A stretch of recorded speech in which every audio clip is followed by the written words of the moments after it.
On le conduisit. Mais il n'avait pas ouvert sa bouche. Amen. Il n'a pas ouvert sa bouche. Le châtiment qui devrait tomber sur moi, sur toi, est tombé sur lui. Pour que toi et moi, nous ayons la vie, nous ayons la paix, nous ayons la liberté, nous soyons ce que nous sommes aujourd'hui. Il y a quelqu'un qui s'est sacrifié. Il y a quelqu'un qui s'est sacrifié. Lui, la Bible dit, il a été crucifié par sa faiblesse. Amen.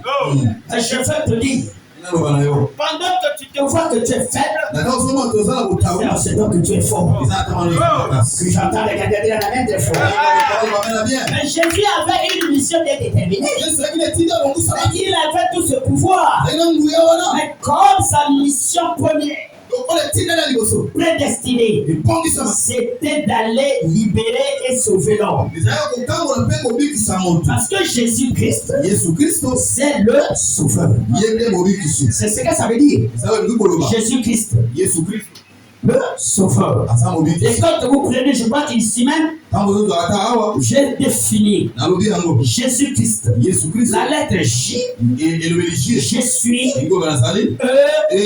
éternel, S, seul, U, unique, S, sauveur. Je suis l'éternel, seul et unique, sauveur. Donc c'est Jésus qui est venu sauver l'humanité. C'est Jésus qui est venu sauver l'homme. Mais comment sauver l'homme? Il fallait passer par la croix. Et la Bible nous dit, quand nous lisons dans le livre d'Ésaïe 53, j'aimerais à ce que quelqu'un comprenne, Jésus n'avait même pas d'éclat pour attirer. Il n'avait même pas d'éclat. Et ça ne pouvait même pas attirer les regards.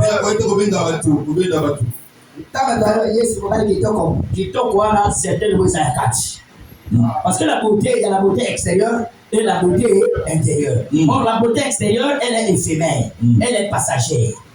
Alors, prenez-moi le livre d'Ésaïe 53, le verset 2, pour comprendre comment était Jésus. Mais dans la parole de Dieu, qui a cru à ce qui nous a été annoncé, qui a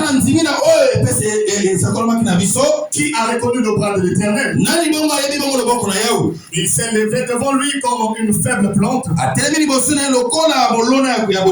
comme un rejeton qui sort d'une terre desséchée. Il n'avait ni beauté, ni éclat pour attirer nos regards. Et son aspect n'avait rien pour nous plaire. Méprisé et abandonné des hommes, homme de douleur et habitué à la souffrance, semblable à celui dont on détourne le visage. Nous l'avons dédaigné. Nous avons fait de lui aucun cas.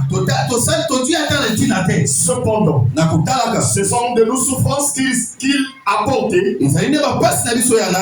C'est de nos douleurs qu'il s'est chargé. Et nous l'avons considéré comme puni, frappé de Dieu et humilié. Mais il était blessé pour nos péchés, brisé pour nos iniquités. Le châtiment qui nous donne la paix est tombé sur lui.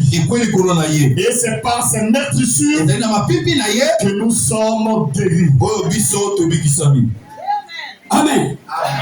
Bien-aimé, Jésus, il n'avait même pas le regard, il n'avait même pas un éclat qui pouvait attirer le regard. Il était comme une plante qui sortait de la terre. Cette plante, elle est desséchée. Méprisé, abandonné des hommes. Mais c'est de lui, c'est lui qui s'est chargé de nos douleurs, de nos souffrances et de tous nos péchés. Je vais poser la question à quelqu'un ce matin. Ça va bien. Amen. Si tu peux comprendre